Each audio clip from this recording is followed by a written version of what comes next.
Assalamualaikum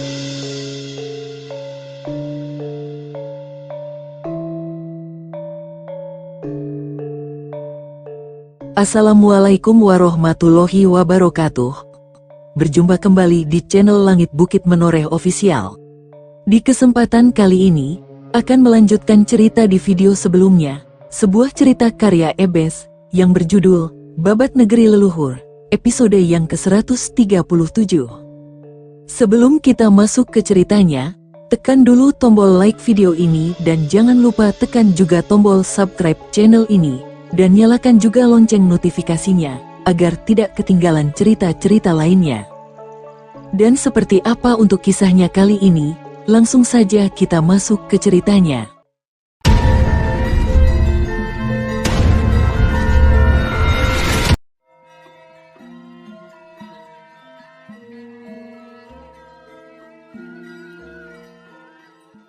Empu Wiryamukti yang memang berambisi untuk mendirikan kembali kekuasaan kerajaan Wurawari yang telah musnah pada era kekuasaan Prabu Airlangga, langsung menyetujui permintaan persekutuan itu dengan harapan menjadi raja bawahan yang merdeka di bawah kerajaan Mataram lama. Tak dia sangka bahwa kedatangan mereka akan secepat ini sampai di istana Pakuwon Elwaram. Akuwu Empu Wiryamukti segera bangkit dari tempat duduknya dan segera berjalan menuju ke arah pintu gerbang istana Pakuwon untuk menyambut kedatangan Dyah Wijayawarman. Dua orang pejabat istana Elwaram pun mengikuti langkah sang pemimpin. Dyah Wijayawarman langsung melompat turun dari kudanya begitu melihat seorang lelaki bertubuh gempal dengan rambut sedikit memutih dengan pakaian mewah ala pejabat istana datang menghampiri rombongannya. "Selamat datang di Pakuwon Elwaram Gusti Pangeran Dyah Wijayawarman," ujar Akuwu Empu Wiryamukti sambil membungkukkan badannya pertanda bahwa dia hormat kepada Dyah Wijayawarman. Terima kasih atas sambutanmu Akuwu Elwaram. Kau benar-benar bisa diandalkan," ucap Dyah Wijayawarman sambil tersenyum penuh arti. "Mari kita berbincang di dalam saja, Gusti Pangeran. Bekel Kumbina, kau atur tempat untuk para pengikut Gusti Pangeran Dyah Wijayawarman di tempat yang sudah aku siapkan di barat kota ini. Ingat jangan sampai menarik perhatian." Akuwu Empu Wiryamukti menoleh ke arah Bekel Kumbina yang berdiri di belakangnya. "Sendiko dawu Gusti Akuwu," ujar Bekel Kumbina sambil menghormat pada Akuwu Elwaram itu. Para pimpinan pengikut Dyah Wijayawarman mengikuti langkah sang pemimpin bersama Akuwu Empu Wiryamukti ke dalam istana Pakuwon Elwaram. Sedangkan Bekel Kumbina dibantu oleh beberapa prajurit mengarahkan para pengikut Dyah Wijayawarman dari Suwarnadwipa untuk menempati beberapa bangunan barak prajurit yang sudah dipersiapkan untuk mereka.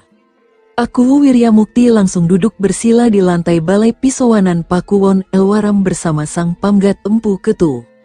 Dyah Wijayawarman pun mengikutinya bersama para pengikutnya yang berjumlah sekitar 20 orang. "Hamba mohon diri tidak menyambut kedatangan Gusti Pangeran dengan layak. Hamba memang tidak menduga kalau kedatangan Gusti Pangeran Wijayawarman akan secepat ini ke Elwaram," ujar Empu Wiryamukti sambil tersenyum tipis. "Sudahlah, jangan kau bahas masalah ini lagi. Kau masih mengakui bahwa aku adalah pewaris sah tahta kerajaan Mataram lama pun itu sudah membuat aku gembira. Aku berjanji, jika aku mampu mendirikan kembali kekuasaan kerajaan Mataram lama, maka wilayah Elwaram dan sekitarnya akan menjadi hak kekuasaanku sebagai raja bawahanku." Empu Wiryamukti, Dyah Wijayawarman tersenyum simpul.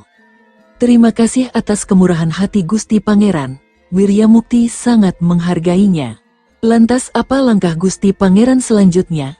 Saat ini tidak mungkin Gusti Pangeran mengadakan perang terbuka melawan kerajaan Panjalu. Kekuatan perang mereka terlalu besar untuk kita hadapi saat ini." Empu Wiryamukti menatap wajah Dyah Wijayawarman segera. "Kita memang tidak mungkin langsung menyatakan perang terhadap kerajaan Panjalu, Empu Wiryamukti. Kita harus membangun dulu satu kekuatan yang cukup besar untuk persiapanku menuntut hak atas tahta kerajaan Mataram lama. Musuh utama Panjalu hanya Jenggala. Galuh Pakuan pun tidak mau macam-macam dengan Panjalu karena putri bungsu Prabu Dharmaraja diambil istri oleh Raja Panjalu yang sekarang. Saat ini kita harus bekerja sama dengan Jenggala untuk menghadapi Panjalu. Ingat, musuhnya musuh adalah teman Empu Wiryamukti," ujar Dyah Wijayawarman sambil tersenyum lebar. Pendapat Gusti Pangeran ada benarnya. Pakuwon Elwaram ini dulu masuk wilayah kerajaan Jenggala.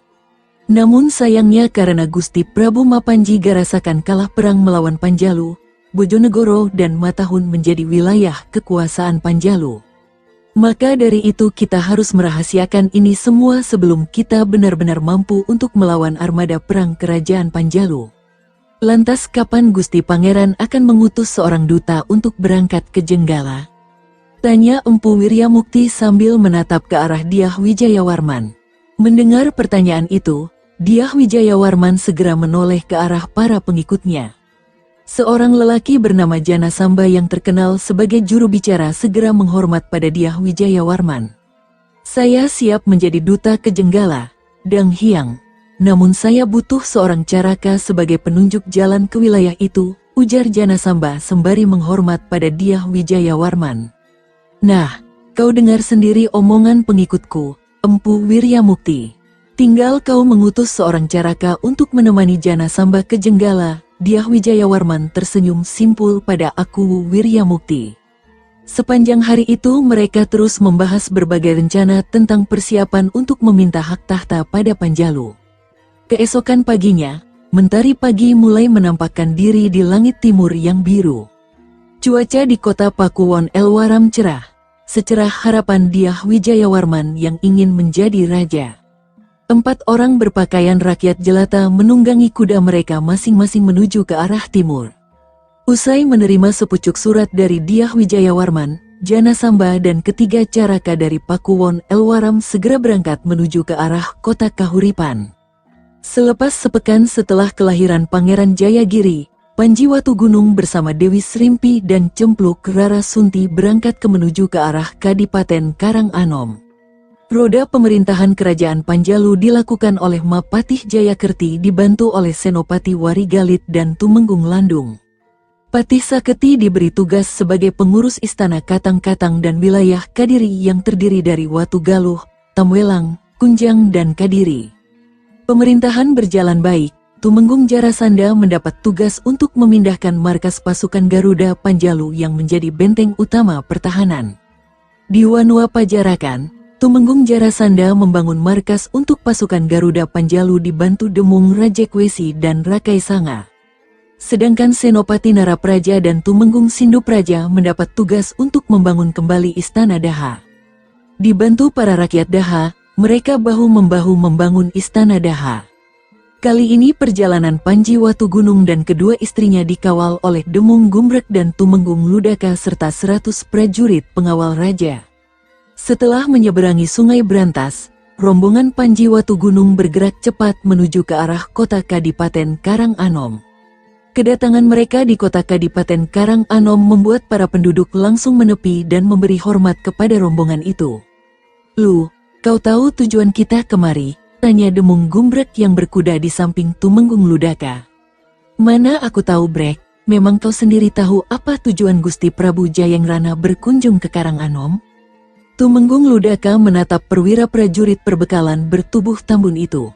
Ini pasti ada hubungannya dengan telatnya upeti mereka tempo hari, Lu. Di antara para adipati wilayah Panjalu, kan cuma Karanganom dan Bumi Sambara yang paling lambat mengirim upeti kepada pemerintah Panjalu, ujar Demung Gumbrek sambil mengelus dagunya. "Aku rasa bukan masalah itu, Brek. Aku yakin itu." Tumenggung Ludaka menepak punggung kudanya. "Kok kamu yakin sekali, Lu? Memang pajak bumi telat itu tidak jadi masalah?" Demung Gumbrek menoleh ke arah Tumenggung Ludaka. "Ya masalah, tapi ada lagi yang lebih jadi masalah, Brek," ujar Tumenggung Ludaka sambil menatap ke arah 2 prajurit yang berkuda di depannya. "Apa itu, Lu?" tanya Demung Gumbrek penasaran. "Orang yang tidak tahu apa-apa tapi sok tahu dalam segala hal," jawab Tumenggung Ludaka segera. "Orang yang sok tahu tapi tidak tahu apa-apa? Kau menyindirku, Lu." Demung Gumbrek melotot ke arah Tumenggung Ludaka. "Tidak menyindirmu, Brek, tapi kenyataannya begitu. Coba kau ngomong seperti itu pada Gusti Prabu Jayangrana, sudah pasti kena marah beliau." "Kau mau coba?" ujar Tumenggung Ludaka sambil tersenyum simpul. Demung Gumbrek langsung menoleh ke belakang di mana Panji Watugunung dan kedua istrinya berkuda. Melihat wajah Panji Watugunung sebentar, Gumbrek langsung bergidik ngeri.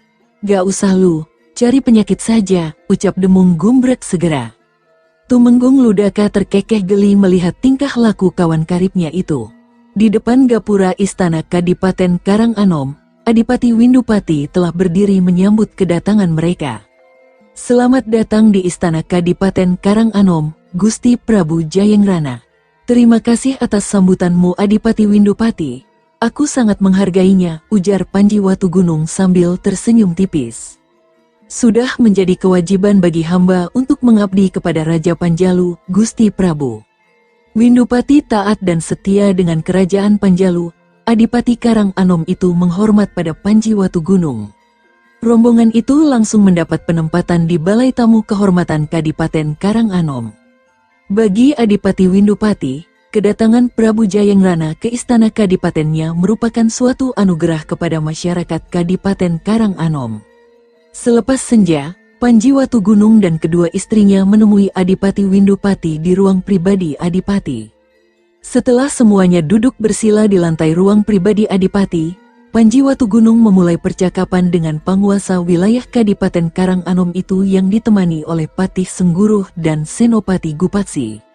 "Adipati Windupati, kedatanganku kali ini adalah ingin meminta bantuanmu," ucap Panji Watugunung dengan penuh kewibawaan.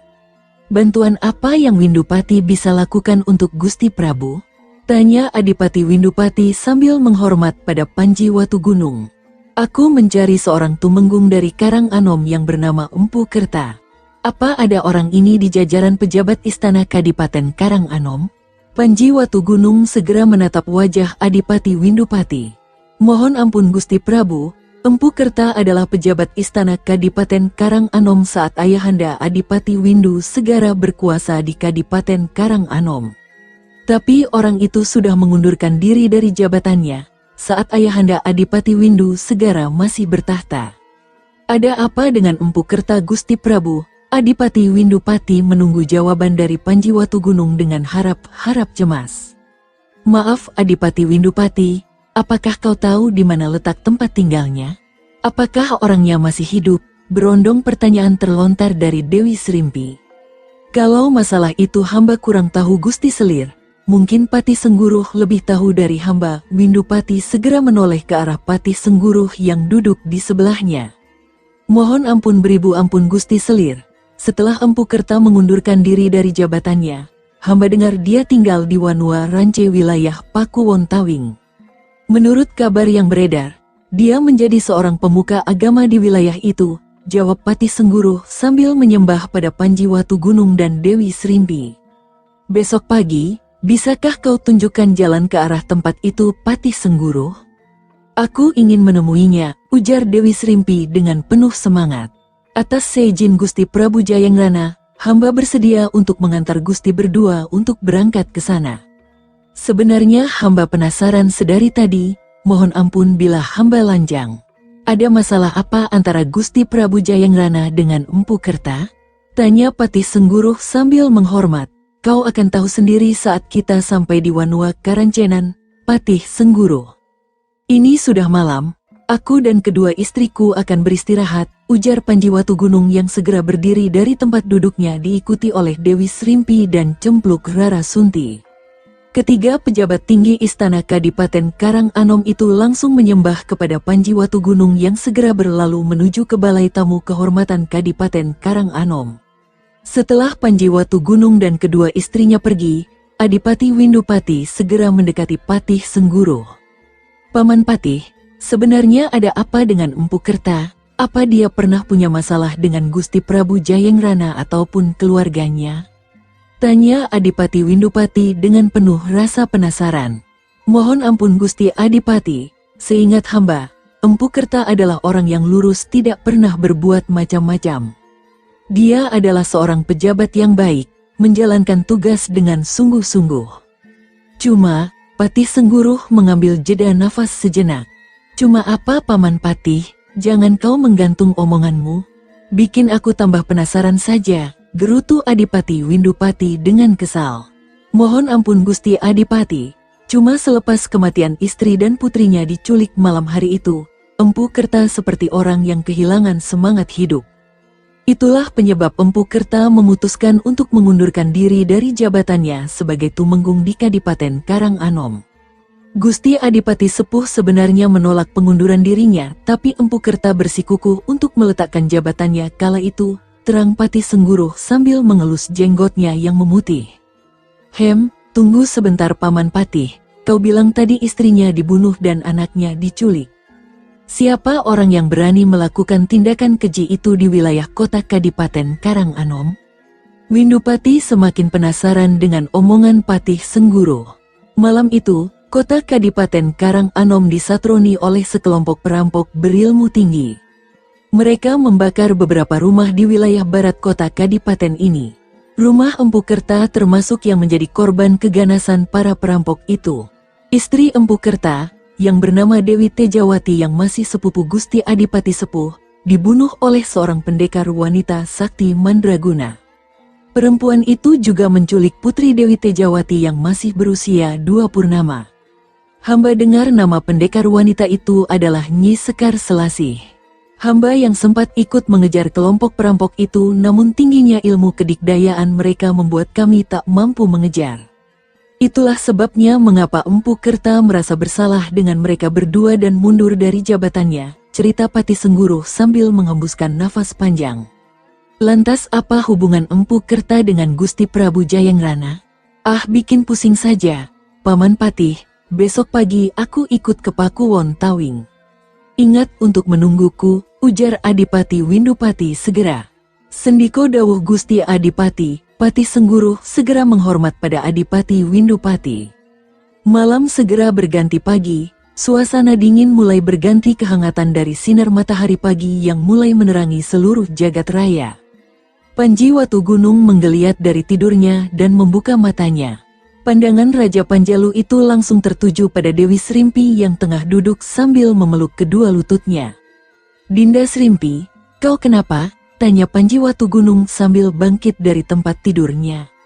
Denmas Prabu, sudah bangun Denmas. Dewi Srimpi segera menoleh dan tersenyum manis pada Panji Watugunung. Sudah Dinda, kau kenapa? Ada yang mengganjal pikiranmu? Kembali pertanyaan terlontar dari mulut Panji Watugunung. Aku hanya gugup saja Denmas Prabu. Aku takut jika Empu Kerta tidak mengingatku sama sekali, ujar Dewi Srimpi dengan sendu. Perlahan bulir air mata menetes dari sudut mata perempuan cantik itu. Panji Watugunung segera memeluk tubuh ramping Dewi Srimpi dan perempuan cantik itu segera menyandarkan kepalanya di bahu sang suami. Sudahlah Dinda Srimpi, Empu Kerta ingat atau tidak denganmu itu bukan masalah besar. Kau adalah istriku. Kewajibanku adalah menjaga dan menyayangimu. Tak peduli dengan orang tuamu, tapi itulah kenyataannya sekarang. Kelabang Koro sudah memintaku menjagamu dengan imbalan nyawanya untuk menyelamatkanku. Dan itu sudah lebih dari cukup untuk menjadi pengingatku sebagai suamimu untuk menjagamu seumur hidupku, ucap Panji Watugunung yang terasa bagai air dingin yang mampu meredam kekhawatiran Dewi Srimpi akan penolakan dari Empu Kerta. Dewi Srimpi segera memeluk tubuh Panji Watugunung dengan erat. Pagi itu usai membersihkan diri dan berdandan, Panji Watugunung bersama kedua istrinya juga dikawal oleh para prajurit pengawal pribadi raja bergerak menuju ke arah Pakuwon Tawing. Rombongan mereka pun dipandu oleh Pati Sengguruh dan Adipati Windupati yang memang penasaran dengan hubungan antara Empu Kerta dan Panji Watugunung. Seorang lelaki sepuh berjenggot panjang dengan rambut digelung layaknya seorang resi nampak duduk di depan sanggar pamujan di sebuah pertapaan di sudut selatan Wanua Rance. Lelaki sepuh itu menaburkan bebungaan pada sebuah bokor kuningan yang nampaknya berisi abu jenazah seseorang. Kemudian dia meletakkan segenggam kemenyan pada anglo tanah liat yang penuh dengan arang yang membara. Asap putih mengepul dari anglo tanah liat menyebarkan bau wangi kemenyan ke sekitar tempat itu. Usai membaca beberapa mantra puja Dewa Siwa, lelaki sepuh itu keluar dari sanggar pamujan pertapaan Rance.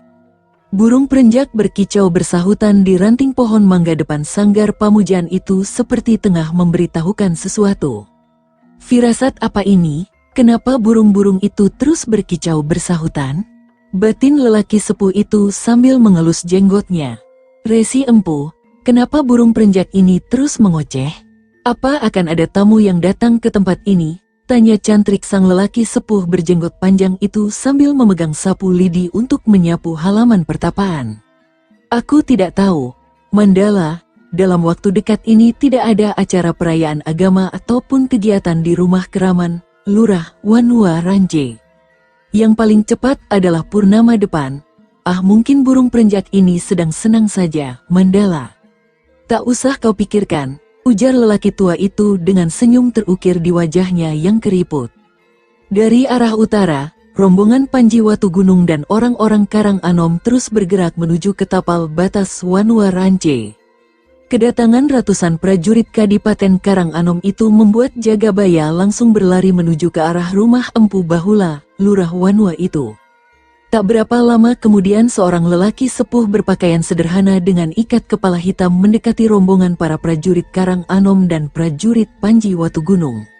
Sembah bakti hamba Gusti Adipati, mohon ampun, hal apa yang membawa Gusti Adipati beserta Gusti Patih mengunjungi tempat kami ini? Ujar Empu Bahula, Lurah Wanua Ranje menghormat pada Adipati Windupati. Penguasa Kadipaten Karang Anom itu segera melompat turun dari kudanya.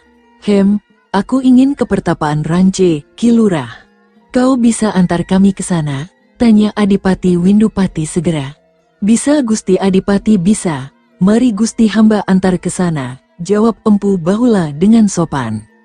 Tanpa banyak bicara, rombongan para prajurit Panjalu dan Karang Anom segera mengikuti langkah Empu Bahula menuju ke sebuah bukit yang ada di ujung selatan Wanua itu. Sesampainya di kaki bukit, perjalanan diteruskan dengan berjalan kaki karena kuda tidak mungkin bisa naik ke lereng bukit yang curam. Beberapa prajurit Karang Anom dan Demung Gumbrek ditugaskan untuk menjaga kuda-kuda mereka di kaki bukit Ranje. Kedatangan rombongan Adipati Windupati dan Panji Watu Gunung yang disertai oleh Patih Sengguruh dan Lurah Empu Bahula membuat kaget para penghuni pertapaan Ranje. Kelima orang penghuni pertapaan segera menghormat pada Adipati Windupati. Selamat datang di tempat kami, wahai para tamu agung sekalian. Mari kita duduk di sana, ujar Empu Sumba yang merupakan pemimpin pertapaan Ranje sambil menghormat pada Adipati Windupati dan rombongannya. Mereka semua segera melangkah menuju ke arah balai kediaman para pertapa di tempat itu. Usai masing-masing duduk bersila di lantai balai kediaman, Empu Sumba segera bertanya kepada tamunya. Mohon ampun Gusti Adipati, ada apa gerangan Gusti Adipati datang ke tempat kami ini? Tanya Empu Sumba segera. Aku kemari karena aku mengantar junjunganku, Gusti Prabu Jayengrana Maharaja Panjalu yang ingin bertemu dengan Empu Kerta, Resi, jawab Adipati Windupati sembari mempersilahkan Panji Watu Gunung untuk bicara. Ucapan Adipati Windupati sontak membuat semua orang terkejut bukan main. Memang kedatangan Panji Watu Gunung yang tidak memakai pakaian kebesarannya, membuat semua orang tidak mengenalinya sebagai seorang raja. Resi Empu Sumba, Resi Empu Kerta dan Lurah Wanua Ranje langsung menghormat pada Panji Watu Gunung. Terima kasih atas sambutan kalian. Sekarang aku tanya kepada kalian, siapa di antara kalian yang bernama Empu Kerta? Tanya Panji Watu Gunung segera. Hamba Empu Kerta, Gusti Prabu Jayengrana. Ada dosa apa yang hamba lakukan hingga Gusti Prabu Jayengrana sendiri yang mencari hamba? Ujar Empu Kerta sambil menghormat pada Panji Watu Gunung. Aku ingin bertanya kepadamu, apa benar kau memiliki seorang putri yang diculik oleh Nyi Sekar Selasih saat masih berusia 2 purnama? Panji Watu Gunung menatap wajah sepuh Empu Kerta yang nampak terkejut mendengar pertanyaan Panji Watu Gunung. Dari mana Gusti Prabu tahu tentang masalah ini? Memang benar hamba memiliki seorang putri yang diculik oleh Nyi Sekar Selasih. Istri hamba Dewi Tejawati pun dibunuh olehnya karena berusaha mempertahankan putri kecil kami, ujar Resi Empu Kerta dengan nada bergetar. Luka lama yang dia simpan rapat-rapat selama 2 warsa lebih seakan menganga kembali. Kalau aku bilang putrimu masih hidup dan ingin bertemu denganmu, apa yang akan kau lakukan? Panji Watu Gunung terus menatap wajah tua Empu Kerta. Tentu saja hamba akan merasa bahagia Gusti Prabu. Apa benar putri hamba masih hidup? Empu Kerta terbata-bata saat berbicara. Dinda Srimpi, majulah. Temui ayahmu sekarang." Panji Watu Gunung segera menoleh ke arah Dewi Serimpi yang sudah menangis sesenggukan. Selir ketiga Panji Watu Gunung itu segera berdiri dan bersujud kepada Empu Kerta. "Ini adalah putrimu Empu Kerta. Dia selamat dari cengkeraman Nyi Sekar Selasih oleh seorang pendekar yang merawatnya sedari kecil layaknya putrinya sendiri." Mendengar ucapan Panji Watu Gunung, Empu Kerta langsung memeluk tubuh Dewi Serimpi yang bersujud di hadapannya. Tangis haru tanda kebahagiaan langsung menggema di tempat itu. "Kau adalah putriku, kau adalah putriku," ucap Empu Kerta seakan tak percaya dengan apa sedang terjadi. Air mata lelaki sepuh itu terus mengalir deras membasahi pipinya yang keriput. "Iya, ini aku putri Kanjeng Romo, putri yang diculik Nyi Sekar Selasih," jawab Dewi Serimpi sambil terus berlinang air mata. Berita itu sontak mengejutkan semua orang yang hadir di tempat itu termasuk Adipati Windupati dan Patih Sengguru. Mereka sungguh tak menduga bahwa Resi Empu Kerta yang sederhana memiliki seorang putri yang menjadi selir Maharaja Panjalu. Usai tangisan mereka mereda, Dewi Serimpi menceritakan tentang kisah hidupnya kepada Empu Kerta. Juga mengulurkan sebuah kalung yang ada sejak dia masih bayi. Empu Kerta mengenali kalung itu sebagai kalung milik Dewi-Dewi Sasikirana, putrinya yang diculik. Sepanjang cerita, tak henti-hentinya air mata Empu Kerta mengalir. "Kanjeng Romo, perkenalkan ini adalah suamiku, Maharaja Panjalu Prabu Jayengrana. Selama ini dia adalah tempat bersandar dan berlindung Romo," ujar Dewi Serimpi atau Dewi Sasikirana kepada Resi Empu Kerta. "Terima kasih atas kebaikan Gusti Prabu Jayengrana, sudah menjaga putri hamba dengan baik," ucap Empu Kerta dengan penuh hormat. "Sudahlah Empu Kerta, Dinda Serimpi ini sudah menjagaku selama perjalanan hidupku malang melintang di dunia persilatan. Baik sebagai pendekar ataupun sebagai ksatria daha. Aku meminta restumu untuk kedepannya." Panji Watu Gunung tersenyum penuh arti. "Gusti Prabu Jayengrana, merupakan anugerah bagi hamba karena putri hamba diperistri oleh Gusti Prabu. Selanjutnya hamba mohon agar Gusti Prabu menjaga putri hamba sebaik-baiknya." Empu Kerta menghormat pada Panji Watu Gunung. Raja Panjalu itu tersenyum simpul mendengar omongan Empu Kerta. Kemudian dia menoleh ke arah Adipati Windupati, Patih Sengguru, dan Empu Bahula. "Dengarkan titahku, mulai hari ini dan seterusnya, aku tetapkan tanah Wanua Rance sebagai tanah Sima atau tanah Swatantra untuk merawat dan menjaga pertapaan Rance. Apa kalian mengerti?" Panji Watu Gunung menatap ke arah semua pejabat yang hadir di tempat itu. "Sendiko dawuh Gusti Prabua, Adipati Windupati, besok pagi aku minta kau mencari seorang pemahat batu untuk datang kemari," perintah Panji Watu Gunung pada penguasa Kadipaten Karang Anom itu. "Sendiko dawuh Gusti Prabu, sebaiknya hari ini kita pulang ke kota Kadipaten Karang Anom, Gusti Prabu. Hamba tidak mungkin membiarkan istana Kadipaten kosong tanpa pemimpin," ujar Adipati Windupati segera. "Aku mengerti Adipati, tapi aku juga tidak bisa langsung mengajak Dinda Serimpi untuk langsung pergi. Dia butuh waktu untuk dekat dengan ayah kandungnya." Panji Watu Gunung menoleh ke arah Dewi Serimpi yang tengah berbincang dengan Empu Kerta.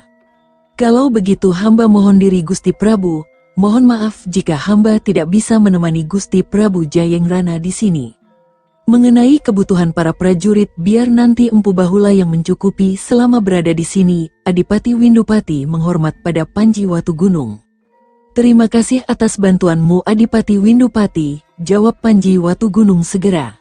Penguasa Kadipaten Karang Anom itu segera menyembah pada Panji Watu Gunung kemudian mundur dari tempat itu bersama dengan Patih Sengguru dan para prajurit Kadipaten Karang Anom. Hari itu Panji Watu Gunung dan para prajurit Panjalu yang mengawalnya menginap di pertapaan Rance, agar Dewi Serimpi atau Dewi Sasikirana lebih dekat dengan Empu Kerta, ayah kandungnya. Keesokan paginya, berita kedatangan Prabu Jayengrana di pertapaan Rance langsung menarik perhatian para penduduk Pakuwon Tawing dan sekitarnya. Mereka berduyun-duyun datang ke tempat itu hanya untuk melihat Raja Panjalu yang baru. Di kaki Bukit Rance, Demung Gumbrek yang berjaga-jaga sampai kewalahan menghadapi para penduduk yang ingin melihat Panji Watu Gunung. "Mohon maaf ya para warga semuanya. Kalau semuanya ingin naik ke atas bukit untuk bertemu dengan Gusti Prabu Jayengrana, apa tempat itu muat menampung kalian semua? Kalau ingin bertemu dengan beliau, bergiliran saja. Satu wanua diwakili oleh beberapa orang tokoh masyarakat agar kedatangan kalian semua tidak mengganggu kenyamanan para pertapa yang ada di sana. Bagaimana tawaranku? Ujar Demung Gumbrek sambil menatap ke arah wajah para warga Pakuwon Tawing yang ada di situ. Mereka segera mulai kasak kusuk untuk menentukan siapa yang akan menghadap kepada Panji Watu Gunung. Seorang lelaki sepuh dari Wanua Wonorowo segera berdiri dari tempat duduknya di tanah. Kalau begitu, biar kami dahulu yang dari Wonorowo menghadap pada Gusti Prabu Jayengrana. Rumah kami yang paling jauh dari tempat ini, ujar lelaki sepuh berjenggot putih itu. Tidak bisa begitu, kami yang lebih dulu sampai kemari. Kami dari Wanua Wajak harus didahulukan, ujar seorang lelaki paruh baya dengan pakaian mahal seperti orang kaya segera berdiri dari tempat duduknya. Kalian tidak sopan, kami seharusnya yang lebih dulu karena kami tuan rumah di sini, ujar seorang lelaki bertubuh gempal yang merupakan salah satu penduduk Wanua Rance. Perdebatan mereka berlangsung sengit, masing-masing ingin berebut untuk lebih dulu menghadap pada Maharaja Panjalu itu. Saat perdebatan mereka nyaris menjadi bentrokan, teriakan keras Demung Gumbrek terdengar lantang. Kalian bisa diam tidak? Kalau kalian ribut terus seperti ini jangan harap bisa sowan pada Gusti Prabu Jayengrana. Aku yang akan mengatur giliran kalian. Kalau tidak terima, kalian pulang saja ke Wanua masing-masing, teriak Demung Gumbrek yang berang karena mereka tidak ada yang mau mengalah. Suasana hiruk pikuk langsung hening seketika. Kalian dari Wanua Wajah, kalian boleh naik lebih dulu. Tidak boleh lebih dari 7 orang, perintah Demung Gumbrek segera. Lelaki bertubuh tambun itu menatap tajam ke arah para penduduk Wanua Wajah. 7 orang Wanua Wajak langsung bergegas naik menuju ke arah atas Bukit Rance. Tumben kau bisa garang brek, aku acungi 2 jempol padamu, ujar Tumenggung Ludaka sambil tersenyum simpul. Pemimpin pengawal rombongan itu baru saja turun dari atas bukit. Lah mau bagaimana lagi lu? Dari tadi mereka ribut terus dengan giliran untuk sowan pada Gusti Prabu. Sedangkan aku capek juga lapar, belum sempat sarapan sudah mengurusi orang sebanyak ini. Kamu enak, mengawal Gusti Prabu Jayengrana di atas bukit. Lah aku semalaman berjaga di bawah sini. Mana nyamuknya besar-besar lagi, keluh Demung Gumbrek sambil mengelus perutnya yang buncit.